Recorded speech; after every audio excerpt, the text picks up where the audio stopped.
तो भाई लोग, जैज बेल सीजन 3 यानी इस सीरीज का सबसे बड़ा और सबसे खतरनाक आर्क अब शुरू होने जा रहा है। और हाँ, बहुत लोग कमेंट कर रहे थे भाई जैज बेल तो कार्टून नेटवर्क पे आता था, सोनिक पे नहीं। तो भाई लोग जरा ध्यान से सुनो, जैज बेल दोनों चैनल पे आता था, इंग्लिश डब में कार्टून नेटवर्क पे और हिंदी डब में सोनिक पे। तो अब ये बहस भी खत्म। तो चलो भाई लोग, शुरू करते हैं जैज बेल सीजन 3। माउंट फूजी जितना ऊंचा एक टॉवर अचानक धरती पर प्रकट होता है और कहीं दूर जीनोबेल इसे देख रहा होता है चुपचाप। दूसरी तरफ जापान में एक आदमी जिदो और उसका ममोदो टेड पहुंचते हैं मोचिनोकी यानी कियो और जैच का शहर। वो दोनों नौकरी की तलाश में थे, पर टेड सीधा पार्क में पहुंच जाता है और वहां मिलता है उसे एक बॉक्स में सोता हुआ जैच। थोड़ी झड़प होती है, बॉक्स के ऊपर लड़ाई, लेकिन फिर दोस्ती जम जाती है। जैच उन्हें अपने घर बुला लेता है और वहां जिदो कियो से मिलता है। जिदो कहता है टेड किंग नहीं बनना चाहता, वो तो बस एक जरूरी चीज को ढूंढ रहा है जो उसके दिल के बहुत करीब है। रात में एक नए ममोदो की एंट्री होती है, आर्थ और उसकी पार्टनर एली। वो कियो और जेच को चैलेंज देते हैं और कहते हैं कि जेच के अंदर जो ड्रैगन स्पिरिट बाओ है वो इस दुनिया के लिए खतरा है। आर्थ की तलवार जेच की एनर्जी को खींच लेती है और वो बेहोश हो जाता है। लेकिन तभी आते हैं टेड और जिदो और आर्थ से भिड़ जाते हैं। टेड की ताकत धीरे धीरे बढ़ती है, जिदो एक एक करके उसकी पावर लेवल को बढ़ाने वाले स्पेल्स पढ़ता है। एली भी आर्थ को और ताकतवर बनाने वाले स्पेल्स पढ़ती है। दोनों ओर से जबरदस्त टक्कर चलती है। टेड और आर्थ दोनों अपनी शक्ति की सीमाएं पार कर रहे होते हैं, लेकिन तभी जेच आखिरी ताकत लगाकर बाओ जाकरगा छोड़ता है, जिससे आर्थ को पीछे हटना पड़ता है। सबको लगता है कि वो हार गया, लेकिन जाते जाते आर्थ की आंखों में एक रहस्य झलकता है। दरअसल ये उसकी प्लानिंग थी, क्योंकि उसने देख लिया था कि जैच का बाओ अभी पूरी ताकत पर नहीं पहुंचा है और जैच को खुद भी इसकी जानकारी नहीं है। वो एली के साथ चुपचाप लौट जाता है, जैसे किसी और बड़े मिशन की तैयारी कर रहा हो। अगले दिन जैच थोड़ी रिकवरी के बाद उठता है और टेड भी एक अच्छी नींद के बाद। टेड और जिदो जाने लगते हैं, पर बाइक खराब हो जाती है, स्पार्क प्लग टूट जाता है। टेड स्पार्क प्लग लेने शहर जाता है और वहां उसे दिखती है चेरिश जैसी एक लड़की। टेड भागकर उसके पास जाता है, पर वो कोई और निकलती है। टेड को चेरिश की याद आती है, लेकिन वो हार नहीं मानता और वादा करता है, मैं एक दिन उसे जरूर ढूंढ निकालूंगा। कुछ एपिसोड बाद एक जीनियस ग्रेब और उसका ममोडो रोबोट कोरल क्यू एक मछली का लालच दिखा के जाज को फंसाते हैं। कियो कहता है अबे ये तो नकली मछली है। ग्रेब बहुत ज्यादा ओवर कॉन्फिडेंस होता है, क्योंकि उसे लगता है वो अपने दिमाग से जाज को हरा सकता है। कुछ देर फाइट चलती तो है, मगर आखिरी वक्त में कियो जगुरजीम का इस्तेमाल करता है जाज के बाओ जाकरगा के साथ, और कोरल क्यू की मशीनरी उड़ जाती है। और उसके बाद सनबीम पोनीगॉन को कियो और जैज के पास छोड़कर होक्काइडो चला जाता है अपने बिजनेस ट्रिप पर। लेकिन जैज पोनीगॉन को चुपचाप प्लेन में चढ़ा देता है और पोनीगॉन वहां सनबीम से मिल जाता है। सनबीम पहले तो गुस्से में होता है, लेकिन फिर उसे घुमाने ले जाता है। एक रेस्टोरेंट पे उन्हें पता चलता है कि पास के पहाड़ों में बर्फीला तूफान आया है, जो किसी ममोडो का काम हो सकता है। जांच करने पर उनकी मुलाकात होती है एक घोड़े जैसे ममोडो कार्डियो उसके पार्टनर सोउजा से, जो पोनीगॉन की दोस्ती वाली सोच का मजाक उड़ाते हैं। फिर होती है लड़ाई। कार्डियो को मिलती है आइस की पावर और पोनीगॉन का हालत खराब हो जाता है। कार्डियो सनबीम की टांगों को बर्फ से जकड़ देता है और किताब छीनने की कोशिश करता है। तभी पोनीगॉन कार्डियो पर कूद पड़ता है और लड़ाई का रुख बदलता है। इसी लड़ाई में पोनीगॉन को मिलता है उसका नया स्पेल डियोमोर शुडोरुक। अब उसके पास है फायर अर्मर और आग की शक्ति, पर आग काबू में नहीं रहती। सनबीम जल जाता है हल्का सा, लेकिन सनबीम मुस्कुराकर कहता है, इमोशन से लड़ बेटा, कैलकुलेशन से नहीं। यही बात सुनकर पोनीगॉन को याद आता है अपना वादा जैज से सुरक्षित वापसी का। वो आग पर काबू पाता है, सनबीम को डीफ्रॉस्ट करता है और दोनों वहां से निकल जाते हैं। कार्डियो इम्प्रेस्ड होते हैं और पीछा ना करने का फैसला करते हैं। जैज को एक चिट्ठी मिलती है। राइन ने लिखा है कि उसे जैज की हेल्प चाहिए। जैज और कियो उस जगह पर पहुंचते हैं जो चिट्ठी में था। वे पहुंचते हैं एक बड़े से बंगले में, जहां उन्हें मिलती है घमंडी जिल और डरा सहमा काइल, जो असल में उस घर का मालिक है। राइन वहां नहीं होता, लेकिन कियो और जैज समझ जाते हैं कि कुछ गड़बड़ है। काइल राइन को ढूंढने की कोशिश में टावर पर चढ़ता है, लेकिन गिरने लगता है। जैज और कियो उसे पकड़ने की कोशिश करते हैं, पर गिरने ही वाले होते हैं। तभी राइन इंसानी रूप में आकर उन्हें बचाता है। राइन कहता है काइल इस लड़ाई के लिए तैयार नहीं है, इसलिए मैं वापस जाना चाहता हूँ। जैच सोच में पड़ जाता है, वो रायन की किताब जलाए या नहीं। कियो समझाता है कि काइल को पहले खुद पर विश्वास करना सीखना होगा। जिल उसे दबा कर रखती है और उसका हक भी छीन लिया है। इस बीच पुरियो और लूपा आ जाते हैं। अगर आपको याद है तो ये दोनों यो ही हैं जो सीजन 2 में हार के वागे थे। वे काइल को उठा ले जाते हैं और रायन की किताब भी अलग कर देते हैं। समुद्र किनारे लड़ाई शुरू होती है। उधर रायन का सामना होता है रोडेक्स नाम के ममोडो से, जो चाहता है कि रायन रिहो से मिले और उसके लिए लड़े। रायन मना करता है। टक्कर शुरू हो जाती है। अब चारों, पुरियो, लूपा, रोडेक्स और चीटा मिलकर जैच और कियो को घेर लेते हैं। रायन को याद आता है जब वो ममोडो वर्ल्ड में अकेला था और कैसे जैच ने उसकी मदद की थी। वो हिम्मत करता है और अपने असली रूप में रोडेक्स से भिड़ जाता है। जैच जगरूजेम चलाता है, लेकिन पुरियो का जाल वाला स्पेल उन्हें फंसा लेता है। इसका फायदा उठाकर रोडेक्स रायन को जख्मी कर देता है। काइल सब देख रहा होता है और डर के बावजूद रायन की किताब उठाकर पहला स्पेल पढ़ता है। रायन को मिलते हैं न्यू पावर और वो रोडेक्स पर पलटवार करता है। रोडेक्स काइल पर झपटता है, लेकिन जैच जाकेरगा से उसे रोक लेता है। काइल फिर एक और स्पेल पढ़ता है। रायन का सबसे ताकतवर वार होता है और रोडेक्स हार मान जाता है। चारों दुश्मन भाग जाते हैं। सुबह जब काइल उठता है तो पाता है कि रायन बिना कुछ कहे वापस ममोडो वर्ल्ड चला गया है। जिल उसे फिर से डराने आती है, लेकिन इस बार काइल सीधा खड़ा होता है और कहता है, अब मैं सबको तुम्हारी सच्चाई बताऊंगा। कियो और जैच दूर से ये देखकर मुस्कुराते हैं और लौट जाते हैं। एक दिन जैच टीआर पोनिगॉन पार्क में खेल रहे होते हैं। तभी एक सीधी सादी सी नन मिलती है, एल शिवाज। वो कहती है कि उसे अपना बच्चा नहीं मिल रहा। बच्चा? अरे नहीं भैया, वो निकला मोमन, एक ऐसा ममोडो जिसका असली शौक है दूसरों के कपड़े उड़ाना। कियो जब पेड़ पर बैठा मोमन को देखता है तो सोचता है कोई पालतू जानवर फंस गया है। जैसे ही मदद करता है, मोमन उसकी पैंट उतार कर उसे सीधे नाले में फेंक देता है, और वो भी सूजी के सामने। कियो गुस्से से फुला बैठा है। अब बदला तो बनता है। जैच और टिया को लेकर मोमन के पीछे लग जाता है, लेकिन मोमन कोई मामूली ममोडो नहीं है। दूसरों की हर हरकत को पहले ही भांप लेता है। टिया को देखकर बार बार उसकी स्कर्ट के नीचे झांकने की कोशिश करता है। टिया हमला करती है, लेकिन हर बार चूक जाती है। घूमते घूमते मोमन फिर पार पहुंचता है और इस बार टिया की चड्डी लेकर बाहर निकलता है। तभी मेगुमी हवाई से लौटती है और देखती है टिया गुस्से में फुल भस्मासुर बनी बैठी है। फाइट तो तय है। टिया और मेगुमी लड़ाई शुरू करती हैं, पर एल पहली बार किसी लड़ाई में है। उसे ना स्पेल्स की समझ, ना मोमन पर कंट्रोल। टिया साइसू पर साइसू चलाती है, लेकिन मोमन हर बार बच निकलता है। फिर एक स्पेल से टिया हिल नहीं पाती और मोमन वही हरकत दोहराता है, स्कर्ट उठा ली। बस टिया का दिमाग घूम जाता है। उसके गुस्से से नया स्पेल खुलता है, चाजिर सेफोडन। एक डरावना तलवारधारी स्पिरिट बनकर मोमन की तरफ दौड़ता है। एल डर के मारे स्पेल पढ़ देती है। मोमन के कान पंखा बन जाते हैं और वो उड़कर भाग जाता है। कियो कहता है इसका नाम भागने वाला स्पेल होना चाहिए। बाद में मेगुमी कहती है इसकी किताब जला दो, लेकिन कियो मना कर देता है। कहता है इसका इस्तेमाल हम टावर के बारे में जानकारी निकालने में करेंगे। टावर का नाम सुनते ही मोमन कांपने लगता है। टिया की किताब पर एक नया स्पेल हल्का चमकता है, लेकिन अभी पढ़ा नहीं जा सकता। इसी बीच रिडल्स बताता है कि लियन और वॉन्ड्रे से संपर्क टूट चुका है। कियो को एक फोटो मिलती है जिसमें रोडोक्स और चीटा है। दोनों पर शक है कि उन्होंने ही लियन को उठाया है। अब वक्त बर्बाद नहीं किया जा सकता। सब तैयारी करते हैं और कियो टेड और जिडो को मेल करता है। जैज और कियो मोचिनोकी छोड़ देते हैं, ये कसम खाकर कि वो लियन और वॉन्ड्रे को वापस लाएंगे। दूसरी ओर टेड और जीडो एक होटल में रुके होते हैं। तभी टेड की भिड़ंत हो जाती है विंसेंट बारी से। बात बढ़ती है और हाथापाई शुरू। जीडो और गुस्ताव बीच बचाव करते हैं, लेकिन बात तय होती है 2 घंटे बाद पहाड़ी पर फाइट होगी। फाइट शुरू होती है और शुरुआत से ही बारी भारी पड़ता है। टेड गिर जाता है।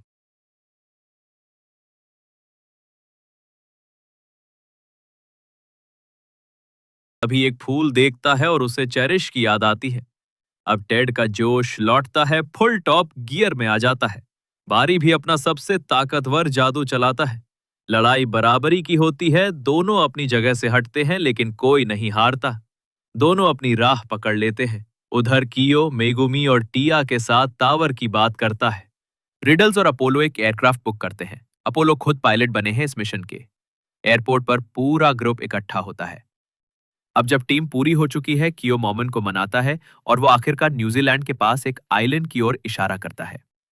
उड़ान के दौरान कियो फॉर्डो के बारे में पूछता है तो कांच में बताता है वो कोई टावर नहीं, एक विशालकाय इंसान जैसा जीव है जिसके हाथ जुड़े हुए हैं। अब सबको समझ आता है कि फाउडो असल में एक जीता जागता राक्षस है जो फिलहाल सोया है और वो जिस टॉवर में है वो बस उसमें सील है। जेनो और उसका पार्टनर भी उसी दिशा में जा रहे हैं। सबको उस ताकत की तलाश है। जेच और टीम पहुंचती है फाउडो पर, जो जादू से छिपा हुआ है। सब सीधे उसके ऊपर से पैराशूट से कूदते हैं, लेकिन तभी रियो अलर्ट हो जाता है और भेजता है कीथ और उसके भारी कवचधारी ममोडो बुजराय को। बुजराय हवा में ही हमला करता है, जिससे कियो, फुलगोरे और उनके ममोडो अलग हो जाते हैं और उनका विमान भी गिरता है। नीचे जमीन पर कीथ, बुजराय और उनके साथी सामने आते हैं। कीथ खुद को बारी का चिर प्रतिद्वंदी बताता है। कीथ और बुजराय चालाकी से जेच और कियो को घेर लेते हैं। जेच जगुर जेम चलाता है। कीथ को लगती है, लेकिन गलती से फुलगोरे को भी लग जाती है। फुलगोरे और काचुमे झाड़ी के पीछे छुप जाते हैं। कीथ कहता है, सिगार बुझने से पहले तुम सबको हरा दूंगा। हमारे चॉकलेट बॉय काचुमे को अचानक याद आता है, साले किडो ने मेरे चॉकलेट के पैसे दिए बिना चला गया। अब जेच चला गया तो पैसे कौन देगा? जोक सपाट, काचुमे जेच को बचाने आ जाता है। काचुमे हारने ही वाला था, तभी फुलगोरे नया स्पेल पढ़ता है, डीमा बुरुक। उधर दूसरी ओर सनबीम एल को एक खाई में से बचाता है और एल उसे किस कर देती है। दोनों का रोमांस शुरू होता है। टिया और मेगुमी थोड़े हक्के बक्के रह जाते हैं। कीथ का वार चूकता है, क्योंकि काचोमे ने अपने जैसे कई क्लोन बना लिए होते हैं। पहले तो क्लोन डरकर भागते हैं, लेकिन फिर लौटते हैं और कीथ का वार रोकते हैं। काचोमे समझ जाता है कि ये क्लोन उसकी भावना से जुड़कर काम करते हैं। अब वो उन्हें सही तरीके से इस्तेमाल करता है और कीथ उलझ जाता है। जेच अब बुजराय पर ध्यान देता है, जो बड़ा सा ब्लेड वाला टॉप बना देता है और जेच को जकड़ लेता है, लेकिन काचुमे के क्लोन उसे बचा लेते हैं। उधर मेगुमी, टिया और सनबीम का सामना होता है चेरिश और उसकी पार्टनर निकोल से। निकोल के हाथ पर रियो का श्राप बना है। बुजराय अपना सबसे तगड़ा स्पेल चलाता है, लेकिन एक काचुमे का क्लोन कीथ को उसके सामने फेंक देता है। कीथ बिजली से भुन जाता है। जेच मौके का फायदा उठाता है और उसकी बॉडी को कंडक्टर बनाकर एक इम्प्रोवाइज्ड बाव जाकरगा से बुजराय को उड़ा देता है। कीथ बच जाता है, लेकिन उसका सिगार बुझ चुका होता है। वो निराश होकर भाग जाता है। तभी मोमन फिर से मिल जाता है और इसी समय पोनीगॉन चेरिश पे फिनिशिंग मूव चलाने ही वाला होता है, जब वॉन्ड्रेई आके उसे और निकोल को उड़ा ले जाता है। मोमन की मदद से कियो, फोलगोरे और बाकी सभी फिर से इकट्ठा होते हैं। टिया अपने हीलिंग स्पेल से सबके जख्म ठीक करती है। वॉन्ड्रेई की झलक देख के कियो सोच में पड़ जाता है, क्या वो सच में रियो के साथ चला गया है? जवाब जल्द मिलता है।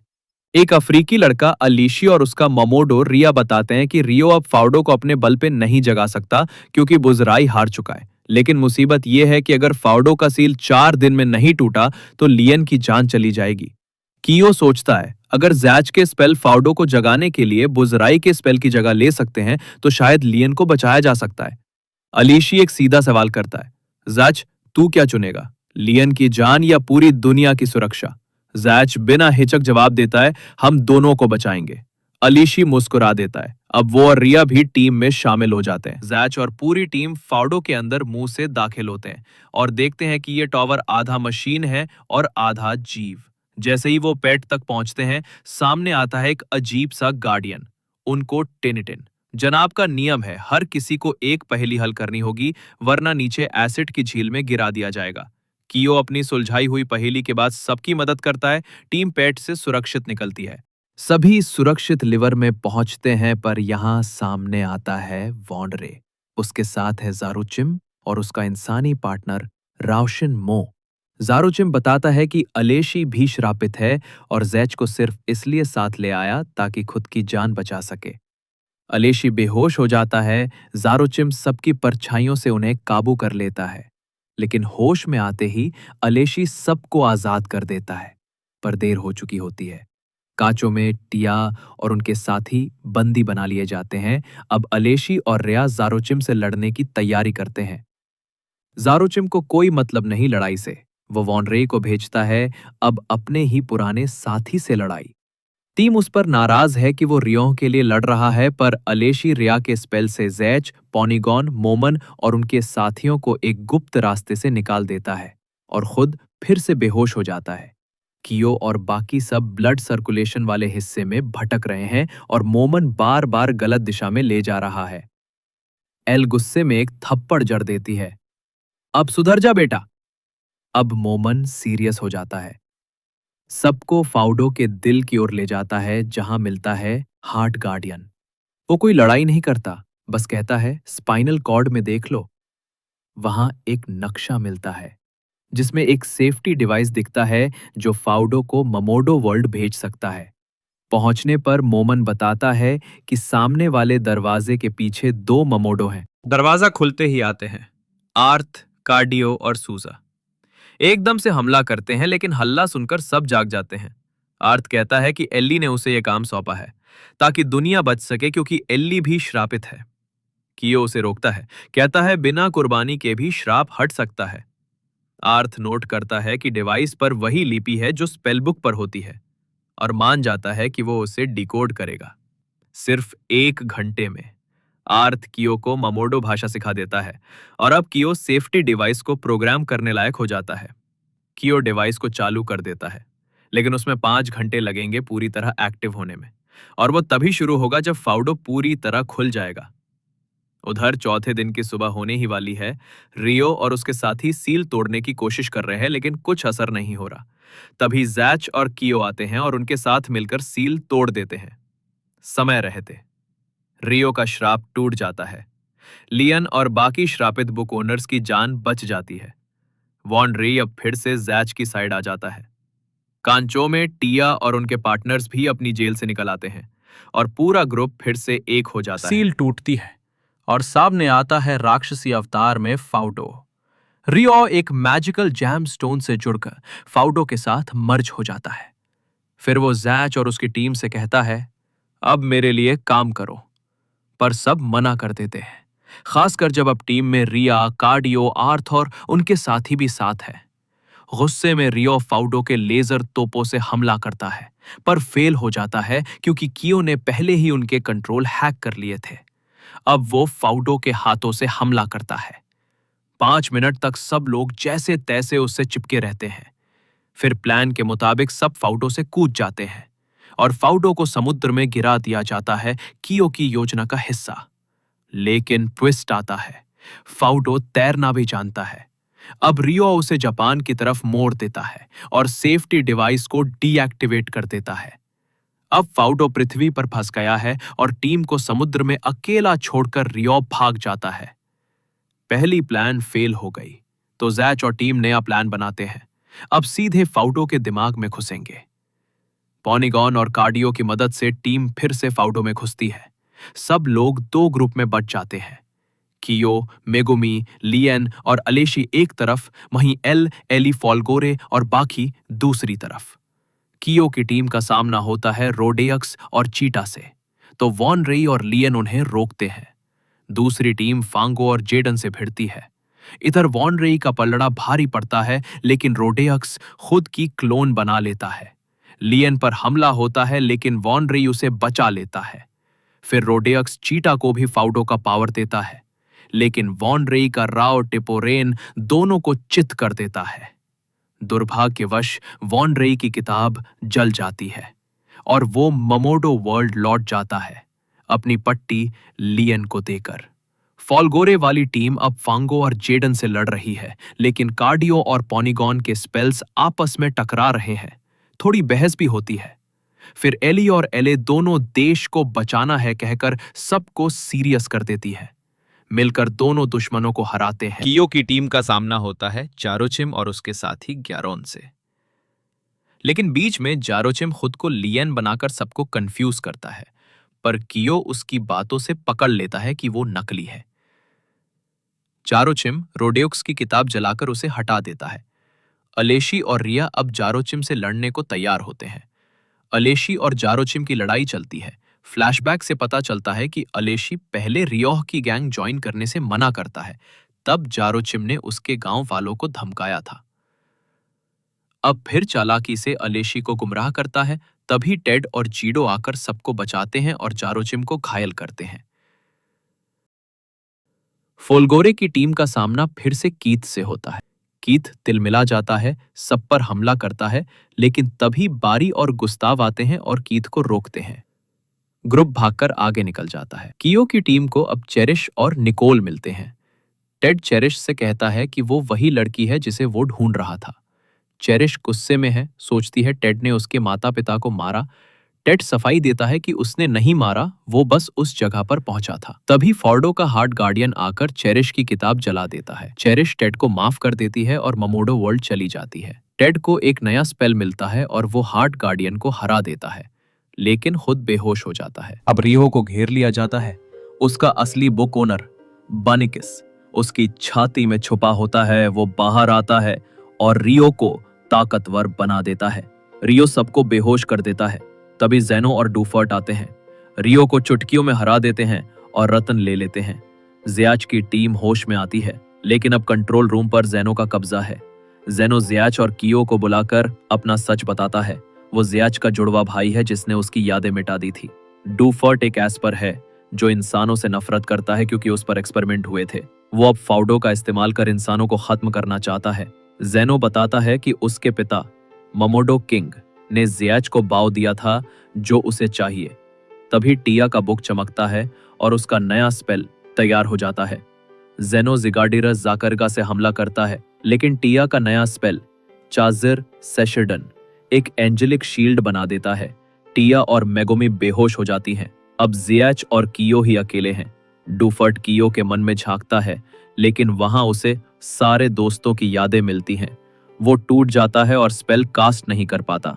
जेनो फिर जियाच की यादें मिटाना चाहता है, लेकिन जियाच उसे रोकने की कोशिश करता है। तभी बाव जाग उठता है और बुक गोल्डन बन जाता है। दोनों झगड़ते हैं, बाव जाकेरगा वर्सेस जिगार्डिरस जाकेरगा। बाव की फुल पावर से जियाच की जीत होती है। जेनो ममोडो वर्ल्ड वापस भेजा जाता है, लेकिन जाते जाते वो रत्न तोड़ देता है। अब फाउडो को रोकने का कोई रास्ता नहीं। कियो और जियाच सभी को टेलीपोर्ट करके बाहर भेज देते हैं, खुद फाउडो के पास रुकते हैं। फाउडो अब जापान की तरफ बढ़ रहा है।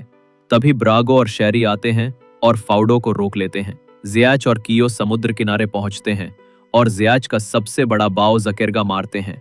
3 सिर वाला विशाल बाव जो फाउडो को पूरी तरह से तबाह कर देता है। कियो थककर गिर पड़ता है और जियाच जीत की खुशी मनाता है।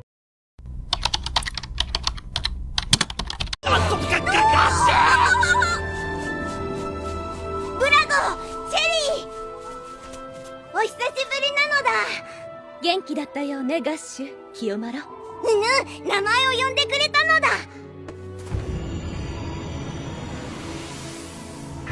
行くぞガッシュ。伊賀のレース。ザケルガतो भाई लोग, सीजन 3 की कहानी यहीं पे अपना दम तोड़ देती है। फॉर्डो का विनाश, जेनो की हार और जैच का बाओ वाला तूफान। लेकिन असली बात तो अब आती है, क्योंकि फॉर्डो आर्क और ब्रागो की लड़ाई के बीच में एक बहुत बड़ा टाइम गैप है। एनिमे ने तो हमें वही रोक दिया, एक सस्पेंस के साथ, लेकिन मांगा में सब कुछ खुलकर बताया गया है। हर एक सीन, हर एक इमोशन और आखिर तक की लड़ाई, जब तक नया ममोडो किंग नहीं बन जाता। तो अगर तुम भी जानना चाहते हो वो पूरी लास्ट जर्नी, तो कमेंट करो ज़ैच बेल मांगा फाइनल स्टोरी चाहिए। और हां, लाइक ठोकना मत भूलना। अगला पार्ट तभी आएगा जब आप सबकी आवाज आएगी। और सिर्फ इतना ही नहीं, आपके रिक्वेस्ट पे डायनासोर किंग, मॉनसूनो, डिजीमॉन जैसे लेजेंडरी एनिमेस भी बहुत जल्द धमाके के साथ आने वाले हैं। बस जुड़े रहो ओटाकू ज्ञानी के साथ, जहां नॉलेज भी है और नॉस्टैल्जिया भी। तब तक के लिए ओटाकू ज्ञानी साइनिंग ऑफ।